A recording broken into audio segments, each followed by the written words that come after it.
Holly is 16 and lives in Tassie, and for years she loved playing footy. But during one game, she got a big knock to the head. I couldn't speak. I was so foggy. I remember I was leaning against my mum, like falling over, and she was holding me. I was just so confused.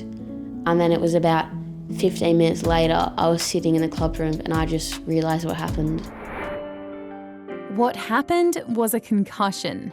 In fact, over 6 years, Holly experienced 5 concussions. The most recent 2 were in footy,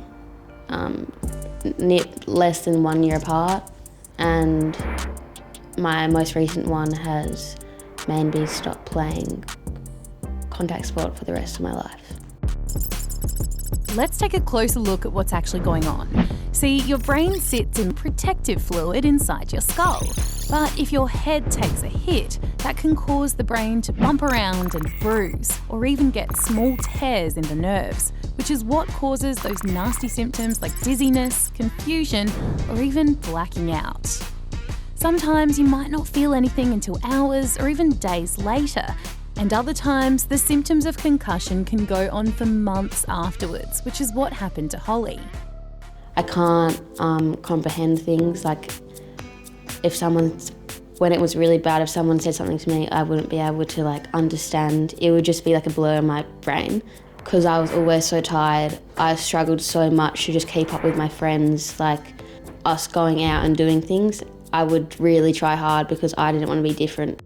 It got so bad that Holly had to cut back on school a lot. There was times where I struggled, just got very sad, down about it, with months on end because it was not getting better and sometimes it was getting worse. I can tell some students are like, you're just being weak. Because I look fine, they don't realise that I actually have something really wrong with me. In some cases, those effects can last a lifetime. And while not every knock to the head leads to a concussion, health experts say it's really important to take any head injury seriously. And I think, certainly this sort of notion that you got to play injured or you got to play tough or you got to play hurt, I think we need to move past that. That's something a lot of sporting codes agree with.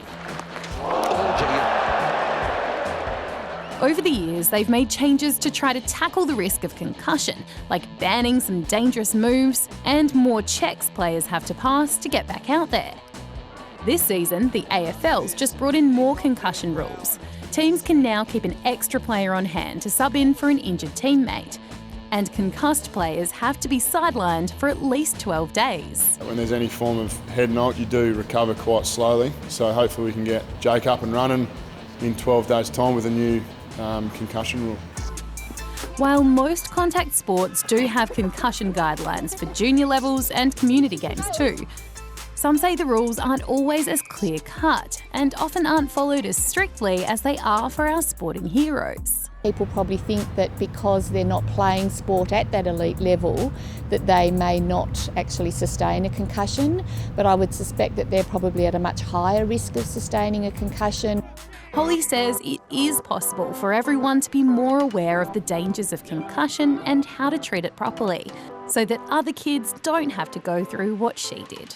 If we had even just a bit more level of support, it could prevent it massively, and I would really wish that would be the situation because it happens a lot and it's overlooked because we're just young people playing sport.